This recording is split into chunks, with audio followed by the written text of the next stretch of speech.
Monsieur Marcel Guilavogui, vous confirmez que le 28 septembre, vous étiez alité à la maison,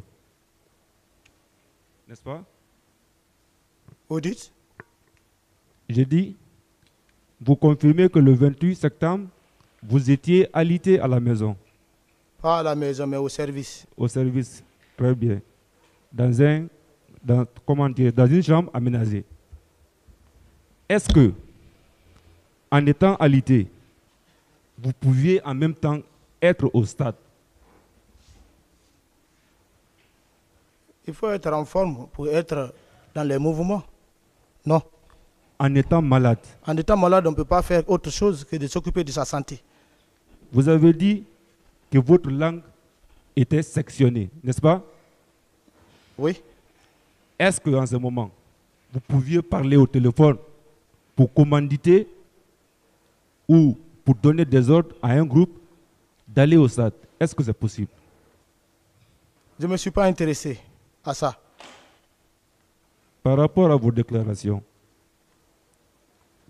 vous avez répondu à une question dont ce passage m'a beaucoup touché.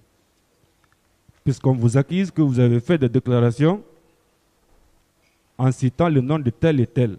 Vous avez répondu que oui, vous étiez sous la torture. Est-ce que vous confirmez cela? Affirmatif, je confirme. Vous avez dit que c'était juste pour sauver ma tête. Est-ce que c'était vrai? C'était vrai. Vous étiez à l'époque assisté d'un avocat? Pas du tout. Votre PV, ils l'ont lu avant que vous ne passiez à la signature? Pas du tout. Ce qui me fait mal dans cette affaire, M. Marcel, c'est qu'après tout, vous avez fait 13 ans en détention préventive, n'est-ce pas? J'ai fait 13 ans en prison, oui. Ma dernière question, puisque c'est clair, la responsabilité pénale, elle est personnelle. Est-ce que réellement, vous avez mis pied au stade ces jours-là? À plus forte raison, commettre tout ce dont on vous accuse. Je n'ai pas été au stade. Je vous remercie, Monsieur le Président. Je croyais que le président Dadis allait humblement, avec respect, prendre la responsabilité en assumant ce qu'il a planifié avec sa garde parallèle, que lui-même avait mis en place. D'ailleurs, venir demander pardon au peuple de Guinée, que tout le monde attendait. Mais une personne qui n'écoute pas, c'est une personne qui n'écoute pas les conseils. C'est son principal défaut. Qu'il m'excuse. Mais c'est ça la vérité. Comme dit Jésus-Christ, je vous le dis en vérité, en vérité. C'est ce qu'il a fait, qu'il a perdu son pouvoir.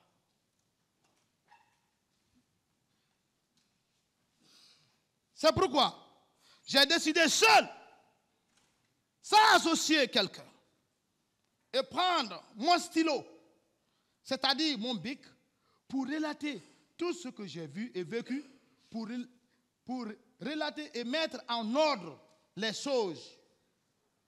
Elles viennent de moi-même, que personne ne dise que j'ai été guidé. Non, je ne suis pas un homme à manipuler. Si je devais être un homme à manipuler, lorsqu'il y a eu les événements du 3 décembre au Kamakambo actuel qu'on appelait Koundara, j'allais prendre le pouvoir. J'allais diriger la transition ici. L'homme qui est devant vous, le capitaine Marcel, et tous qui sont assis là-bas, dans les actes d'accusés, ils connaissent qui est devant eux. Je ne suis pas un criminel, je suis un défenseur, sauveur, ni un voleur, ni un brigand. Je donne le défi à quiconque de rencontrer toute l'armée guinéenne, même un soldat. Si Marcel c'est un voleur, si c'est Marcel c'est un brigand, la preuve, aucun homme n'a dit dans l'événement où siégeait le capitaine Moussa Dadis Camara que Marcel m'a fait du tort. Aucune plainte de l'art civil, scolaire, jusqu'à dans l'armée, et jusqu'à là où nous sommes. Il ne faut pas me peindre de noir. C'est pourquoi je suis sorti dans mon silence, parce que l'histoire est têtue. Je ne suis pas un homme criminel.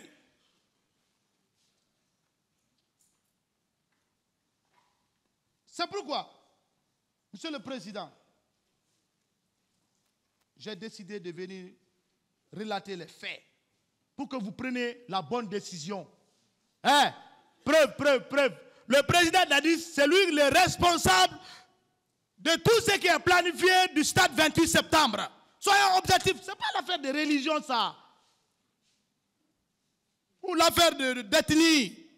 Je suis de la forêt, je suis de la Haute-Guinée, je suis de la Basse-Côte, ou bien Moyenne-Guinée. Nous sommes Guinéens avant tout. Demande pardon au peuple.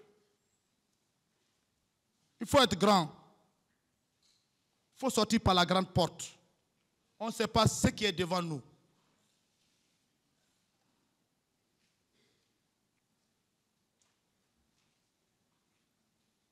Je connais cette Guinée. Je suis né le 1er janvier 1977 à Conakry. Je ne suis pas un enfant. Je sais ce qui sort de ma bouche. C'est de ma propre décision, dans la vérité pour la manifestation de la vérité.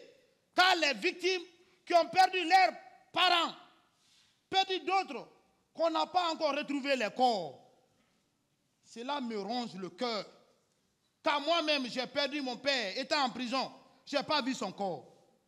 Je viens de perdre ma tante qui m'a scolarisé. Je n'ai pas vu son corps.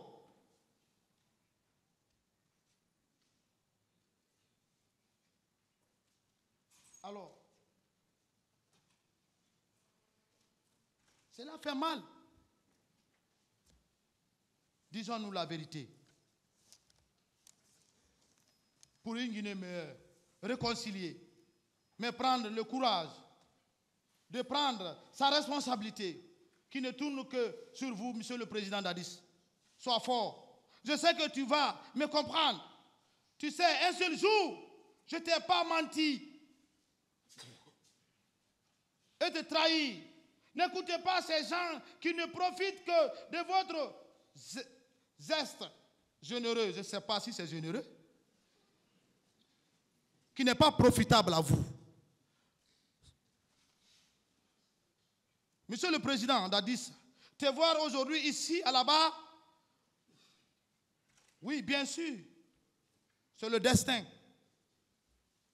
Mais tu sais bien, vous et moi, on a beaucoup travaillé, durement, pour avoir ce pouvoir.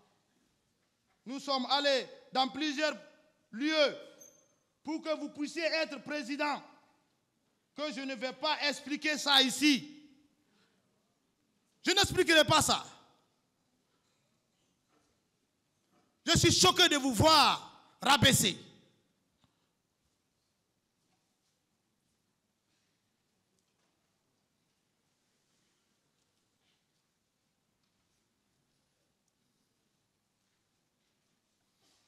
Le président,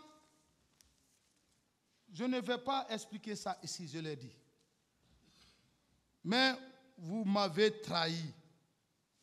Tu as suivi une idéologie de Machiavel qui n'a pas été profitable pour vous. Monsieur le Président du tribunal, les assesseurs, ce n'est pas seulement que le président Dadis que j'ai servi auprès de lui. Au camp Alpha Diallo, en 2002, étant soldat, par ma discipline et mon niveau de formation militalo-primaire, je fus nommé comme secrétaire de l'officier de garnison, adjudant chef adjoint de bataillon spécial de Conakry, ce qu'on appelle le BSC, bataillon spécial de Conakry. Ça, c'est le cas Alpha R.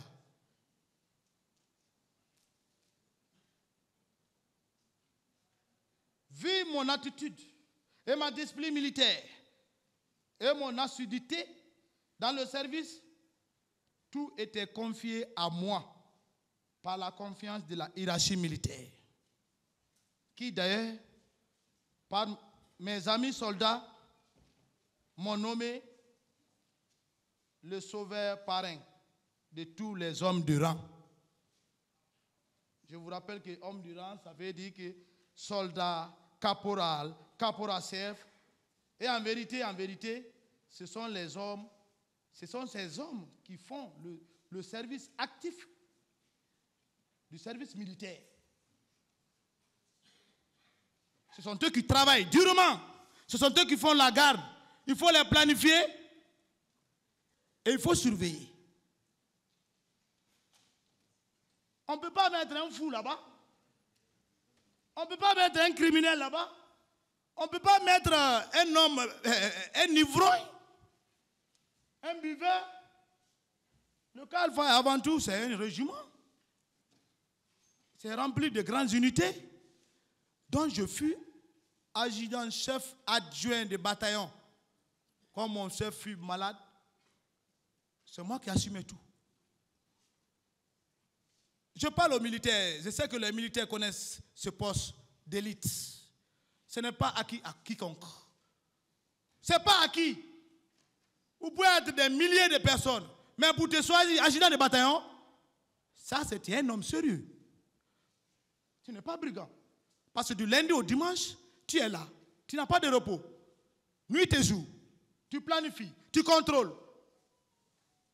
Tu exécutes les ordres qu'on te donne à n'importe quel moment et à n'importe quel temps. C'est un homme saint de sainteté. J'ai occupé ces postes avant même que le président Dadis me découvre.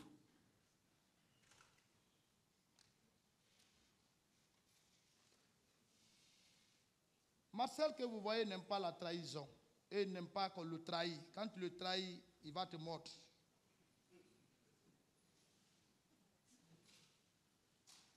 La vie, c'est une seule fois. On ne meurt qu'une seule fois. Mais parler la vérité, c'est être homme.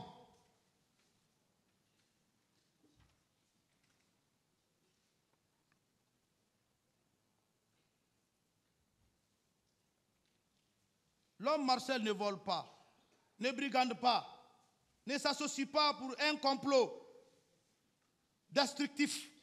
Marcel, c'est un modèle. Et il ne veut pas la trahison. Ce n'est pas pour me donner des fleurs. Mais toute ma promotion et d'autres chefs militaires ne diront pas le contraire. Même ceux qui sont assis dans le box des accusés. Le colonel Pivi est là. Il est là, il connaît qui est Marcel. Si Marcel c'est un brigand, il connaît. Je l'ai gardé. J'ai gardé Claude Pivi. C'est moi qui l'ai nommé chef de village. Je vais détailler ça. Et tout le monde lui a dit chef de village. Tout le nom que Copland a eu ici, c'est grâce à nous. Quand il est venu ici, il s'est fait comme il ne nous connaît même pas. C'est pas ça. Il faut parler. Qui est cet homme? On s'est sacrifié même pour Pivi ici, le colonel. On allait nous assassiner tous ici. Si on venait l'arrêter, autant de lance à la compter.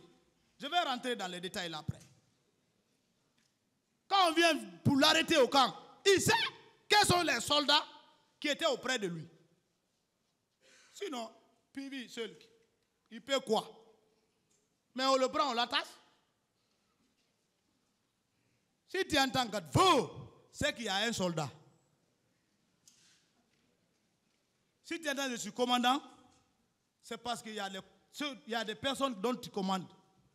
Si tu entends que je suis président, c'est parce qu'il y a le peuple.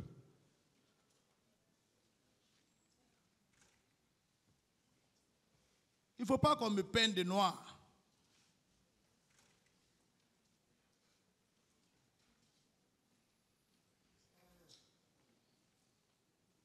Monsieur le Président, après quelque temps, au secrétariat et adjudant, chef bataillon, j'ai décidé, sur une demande écrite, pour aller suivre les cours de char.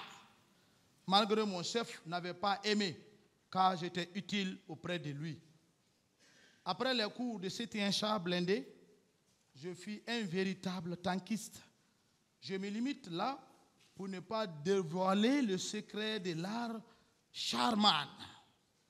Ça, c'est en 2006-2007. Pourquoi les gens disent Marcel est Charman, Marcel c'est bâton char. Je maîtrise ce engin automatique et mécanique. J'ai quitté le secrétariat pour aller me former.